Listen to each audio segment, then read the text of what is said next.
नमस्कार, आप देख रहे हैं लाइव सिटीज। मैं हूं आपके साथ मधु। नई सरकार तेज रफ्तार से काम कर रही है, लेकिन इसी बीच सबकी निगाहें टिकी हुई है मंत्रिमंडल के विस्तार पर।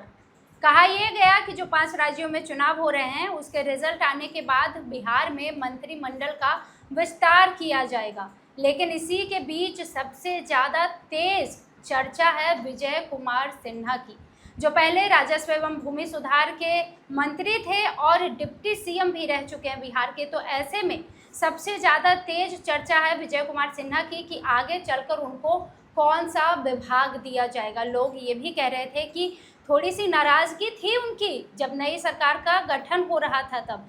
तमाम बातें जानेंगे, लेकिन इसी के साथ एक बात और, बिहार में भ्रष्टाचार को लेकर जीरो टॉलरेंस की नीति सम्राट चौधरी ने कह दिया है साफ साफ कि अगर फाइलें धूल फाकेंगी तो बर्दाश्त नहीं किया जाएगा, भ्रष्टाचार होगा तो बर्दाश्त नहीं किया जाएगा, और अधिकारियों के ट्रांसफ़र पोस्टिंग भी किए जा रहे हैं। तो मुख्यमंत्री सम्राट चौधरी भी सख्त नज़र आ रहे हैं। तो इस वीडियो में हम 2 चीज़ें जानेंगे। पहली चीज़ तो ये जानेंगे कि मंत्रिमंडल के विस्तार में विजय कुमार सिन्हा को ऐसा कौन सा बड़ा विभाग मिलने वाला है जिसकी चर्चा इतनी तेज है, और दूसरी बात ये जानेंगे कि मुख्यमंत्री सम्राट चौधरी आगे चलकर भ्रष्टाचार के खिलाफ क्या क्या एक्शन लेने वाले हैं, बिहार में भ्रष्टाचार को कैसे खत्म करेंगे या फिर कम करेंगे। तमाम बातों पर चर्चा करेंगे, और चर्चा करने के लिए हमारे साथ मौजूद हैं बिहार के जाने माने senior journalist Arun Kumar Pandey ji. Sir, आपका स्वागत है। धन्यवाद आपको भी। सर, जैसा कि टॉपिक तो हमने छेड़ दिया है, भ्रष्टाचार पर क्या एक्शन होंगे, कैसे, देखिए पूरी तरह से खत्म तो नहीं किया जा सकता है, ये तो हम सब जानते हैं, कम कैसे किया जाएगा, और विजय कुमार सिन्हा को कौन सा बड़ा विभाग मिलने वाला है जिसको लेकर अभी हर राजनीतिक खेमे में हलचल चल रही है। देखिए, बिहार में अभी 15 अप्रैल को नई सरकार बनी जी, और ये भाजपा की पहली सरकार, और पहला सीएम सम्राट चौधरी बने। लेकिन कैबिनेट का जो गठन हुआ, मात्र 3 ही लोग कैबिनेट बने जी, मुख्यमंत्री, और 2 डिप्टी सीएम बने, 2 उप मुख्यमंत्री बने। जी, भला उसी समय ये हम सब लोगों के लिए राजनीतिक गलियारे में एक अटपटी सी बात थी कि 5 महीने के बाद ये दूसरी सरकार बनी और इसमें कैबिनेट में 3 ही मंत्री बने। उसके पहले इसी एनडीए में 26 मंत्री थे। तो आखिर क्या हो गया, कौन सी कुछ इसमें इवन सहयोगी 3 दल हैं जी, जदयू और भाजपा कुछ, और उसके भी कोई मंत्री नहीं बने, उनका प्रतिनिधित्व नहीं मिला। अभी कहा गया है कि अभी तो ये बन गया है, अब इसके बाद फिर मंत्रिमंडल का विस्तार, पहले असेंबली का सेशन होगा, हो गया सेशन भी जी, और तब हुआ कि 5 राज्यों में चुनाव हो रहे हैं, 4 मई को रिजल्ट आएगा। उसके बाद वो 5, 6, 7 जब कभी हो, कैबिनेट विस्तार अगले महीने, मतलब मई महीने के फर्स्ट वीक में हो जाना है। अब स्वाभाविक है ना, जब 3 मंत्रियों से 47 विभाग चलाया जा रहा है जी, कि 29 विभाग के मंत्री चीफ मिनिस्टर हैं अभी, जी, और 10 विभाग के मंत्री विजय कुमार चौधरी हैं, 9 विभाग के मंत्री विजेंद्र प्रसाद यादव हैं। भला कोई 47 विभाग 3 मंत्री चलाए? कैसे चला पाएंगे? तो काम चल रहा है क्या? कैसे चलाएं का सवाल है कि चल नहीं रहा है। चल नहीं रहा है, चलाया जा रहा है जबरदस्ती। उसको यही काम चलाऊ जी। मिनिस्टर हैं सब अन्य दूसरे विभागों के। बिल्कुल। अब ऐसी स्थिति में विस्तार की चर्चा होगी, इस विस्तार में किसको जगह मिलेगी। पिछले मंत्रिमंडल में जो नीतीश एक साथ कैबिनेट थे, उसमें कितने लोग जगह पाएंगे कि सभी पाएंगे? जी, राजनीतिक गलियारे में तो सब तरह चर्चा, और जितने लोग अभी 5 महीने मंत्री थे, अब सभी पूर्व मंत्री हो गए, उन्हें भी अब है कि भाई हमें जगह मिलनी चाहिए। कोई मंत्री के पहले विधायक बनना चाहता है, मंत्री बनना चाहता है, मुख्यमंत्री बनना चाहता है। यही ना राजनीति का सफ़र है, स्टेट की राजनीति। जी, तो मुझे लगता है कि मंत्रिमंडल का विस्तार होगा, जिसमें कि 60% पुराने चेहरे, अभी तो जैसे 2 कैबिनेट मंत्री जिसको कहिए, 2 डिप्टी सीएम होगा और 1 सीएम हो चुके हैं। जी, तो 3 लोग पिछली कैबिनेट के इस सरकार में, नई सरकार में हैं, और बाकी और जो 22-23 लोग बचते हैं, उसमें नितिन नवीन ने तो सीट ही खाली कर दी, तो उनके मंत्री बनने का सवाल नहीं है। विधायक हो गए। तो बीजेपी की एक वैकेंसी यूँ ही हो गई है।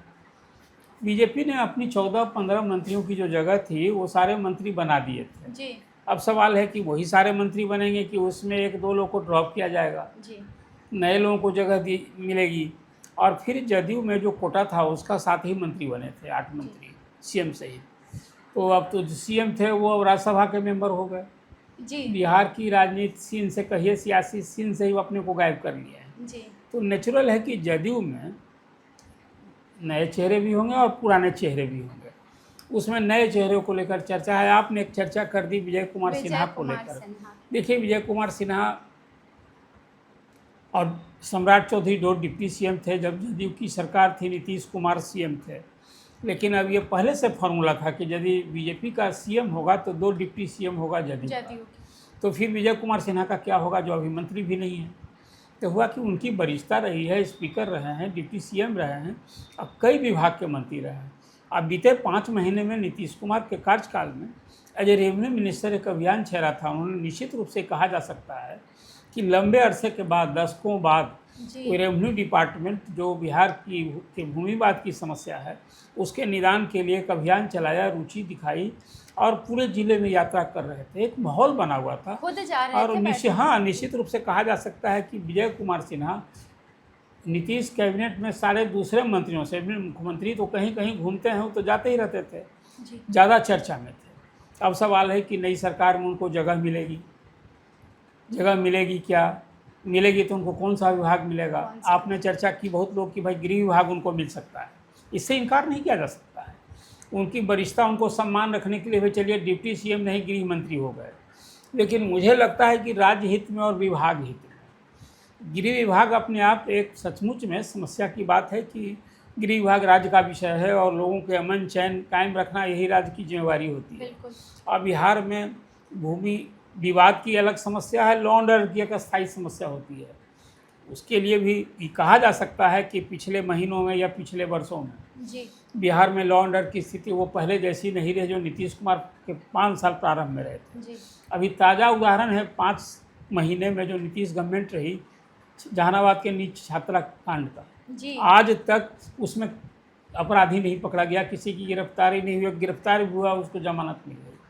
ये दर्शाता है कि कानून व्यवस्था के फ्रंट पर भी सम्राट चौधरी की गवर्नमेंट को एक बड़ी कठिन चुनौती है और कसौटी पर लोगों की उम्मीद पर खरा उतरना है। अब वो विभाग खुद रखें या फिर विजय सिन्हा पर ट्रस्ट करके उनको दें, लेकिन फिर रेवेन्यू डिपार्टमेंट कोई दूसरा होगा उस विभाग की ड्राइविंग सूट पर, तो वो शायद गति नहीं मिलेगी जो विजय कुमार सिन्हा ने बना रखा। वो गति नहीं मिलेगी। हर का एक कहीं रास होता है। वो खान विभाग भी देख रहे थे, संभव हो उनके सम्मान के लिए 2 विभाग दे दिए जाएं। और कुछ नए चेहरे हैं, जैसे कि भाई देखिए नीतीश मिश्रा की चर्चा है, जनक राम की चर्चा है, बबलू देव वहाँ सहरसा से आते हैं, उनकी चर्चा है। मतलब ये नए चेहरे जो अभी कैबिनेट में जो नया मंत्री बनेगा उसमें क्षेत्र विशेष और सामाजिक जिसको है विभिन्न जाति समूह को ध्यान में रखकर बनेगा। अभी श्रवण कुमार जो लगभग सभी सरकार में रहे, नीतीश कुमार के बड़े ही भरोसेमंद थे, वो भी सरकार में जगह नहीं मिली, वहाँ भी एक तरह से कहिए एक सन्नाटा पसरा था। तो श्रवण कुमार अभी विधायक दल के नेता बनाए गए हैं। वो विधायक दल का नेता भी बना दिया जाएगा तो सरकार को ये अधिकार है कि उसको बिना मंत्री रहे हुए भी सदन नेता के नाते उनको कैबिनेट मिनिस्टर का दर्जा मिल सकता है। अच्छा। लेकिन मंत्री निश्चित रूप से उनको बनाया जाएगा, बनेंगे ही मंत्री वो। फिर वहाँ भी चर्चा है कि महेश्वर हजारी बनेंगे कि नहीं, और कई नाम वहाँ भी है। शैलेंद्र की चर्चा है, इंजीनियर शैलेंद्र की चर्चा है। तो इस तरह से नए नाम भी होंगे, कुछ नए। अभी तो लोग कह रहे थे कि भाई फिर क्या होगा निशांत का, अभी तक निशांत को कोई रोल नहीं मिला है। कल भी उन्होंने लगातार बैठक कर रहे हैं, पद यात्रा पर निकलने वाले हैं अगले महीने मई में। लेकिन क्या निशांत संगठन में भी कोई जगह मिलेगा कि नहीं? अभी तो संगठन में भी राष्ट्रीय कार्यकारिणी बनी, कहीं निशांत को जगह नहीं मिली। और सरकार में जो सबकी चाहत थी कि नहीं निशांत को सरकार में, तो क्या डिप्टी सीएम तो अब तो बनना नहीं है, तो क्या मंत्री का कोई पद मिलेगा?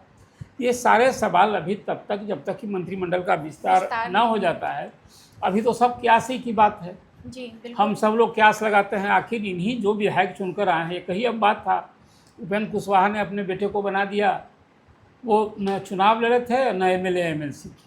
हालांकि फिर वो एमएलसी भी बन जाएंगे। अभी उसके लिए उपचुनाव हो रहा है, 12 मई को डेट हो गया है। तो यही स्थिति है मंत्रिमंडल विस्तार के संबंध में।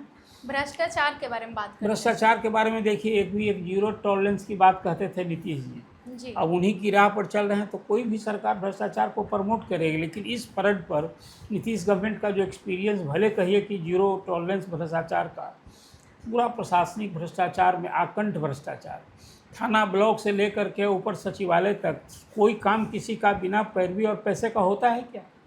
सबसे बड़ी तो चुनौती है कि 5 साल से बिहार में लोकायुक्त जैसी संस्था निष्क्रिय पड़ी है। 3 लोकायुक्त बिहार में होते हैं और अभी कोई लोकायुक्त नहीं है। तो सबसे पहले तो नए मुख्यमंत्री सम्राट चौधरी को वो लोकायुक्त जैसी संस्था को पुनर्जीवित करना चाहिए। जी, बिल्कुल। हाँ, उसके प्रक्रिया जो लोकायुक्त की नियुक्ति की है ना, वो बड़ा थोड़ा सा टेढ़ा मेढ़ा हो गया है कि वो चेयरमैन काउंसिल की अध्यक्षता में कमेटी बनी हुई है, जज को भी उसमें शामिल किया जाता है। लेकिन समय रहते 2, 4, 5 महीने में लोकायुक्त जैसी संस्था को पुनर्जीवित करना चाहिए। इससे भ्रष्टाचार के प्रति जो सरकार का कमिटमेंट है कि हम समाप्त करेंगे, एक बड़ी बात होगी। इसलिए कि लोकायुक्त की जांच परिधि में मुख्यमंत्री तक आते हैं, मंत्री आते हैं। अब फिर जो निगरानी तंत्र है, जो आर्थिक अपराध इकाई, छापेमारी तो रोज हो रही है। बिल्कुल। और उस छापेमारी में दर्शाता है कि भ्रष्टाचार का आलम क्या है। बिल्कुल। जिसके यहाँ छापेमारी पड़ती है तो लाख करोड़ में कैश मिलते हैं। निश्चित रूप से सम्राट चौधरी ने जो बात अफसरों की कोताही पर कही है, संचिकाओं के समय से, ये सारे नियम बने हुए हैं कि किस अधिकारी के यहाँ संचिका कितना दिन, सचमुच कोताही रही है। और सबसे बड़ी बात है, अभी राजभवन में राज्यपाल के प्रधान सचिव बदले गए, नए सचिव बनाए। अभी लोग अपेक्षा कर रहे हैं कि मुख्यमंत्री सचिवालय में जो अधिकारी बरसों से जमे हैं, क्या वो हटाए जाएंगे या नहीं हटाए जाएंगे। जी। एक छवि बनानी है तो हटाना पड़ेगा। और उसी तरह से प्रशासनिक महकमे में भी कहीं कुछ बदलाव दिखना चाहिए। बिल्कुल। और सरकार कोई नई बनती है ना, तो प्रशासनिक महकमे में बदलाव को ही पहले देखा जाता है। जी। अभी तो जुम्मा 5 महीना हुआ तो एक लखीसराय के डीएम को बदल दिया गया था। हाँ। तो कल वो एक नए डीएम की नियुक्ति हुई है कि डीएम को बना दिया गया था।